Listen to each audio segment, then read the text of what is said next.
പ്രധാനമന്ത്രിയായി നരേന്ദ്രമോദിയുടെ മൂന്നാം വരവ് നാളെ രാത്രി 7:15 സത്യപ്രതിജ്ഞ. 7 രാഷ്ട്രത്തലവന്മാർ രാജ്യ തലസ്ഥാനത്തേക്ക്. മോദിക്കൊപ്പം മന്ത്രിമാരും സത്യപ്രതിജ്ഞ ചെയ്യും. ആന്ധ്രയ്ക്ക് 6 മന്ത്രിമാരെ ആവശ്യപ്പെട്ട് ചന്ദ്രബാബു നായിഡു. TDPയും ജനസേന പാർട്ടിക്കുമായി മന്ത്രിമാർ. 3 മന്ത്രി പദവിയിൽ നിന്ന് മാറാതെ JDU. ക്യാബിനറ്റ് പദവി ആവശ്യപ്പെട്ട് ചെറുപാർട്ടികളും. ഇന്ന് രാത്രിയോ നാളെ രാവിലെയോ മന്ത്രിമാരുടെ അന്തിമ പട്ടികയാവും.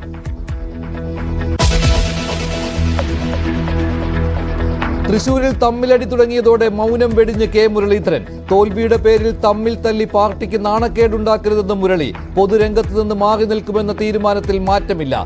വയനാടോ രാജ്യസഭാ സീറ്റോ വേണ്ട. ഇലക്ഷൻ മത്സരിക്കാനുള്ള മൂഡ് എനിക്കില്ല. ഞാൻ നേരത്തെ കഴിഞ്ഞ ദിവസം തൃശ്ശൂർ പറഞ്ഞു. അതുകൊണ്ട് തന്നെ അതിനെക്കുറിച്ചുള്ള ഒരാലോചന എൻ്റെ മുമ്പിൽ ഇപ്പോഴില്ല.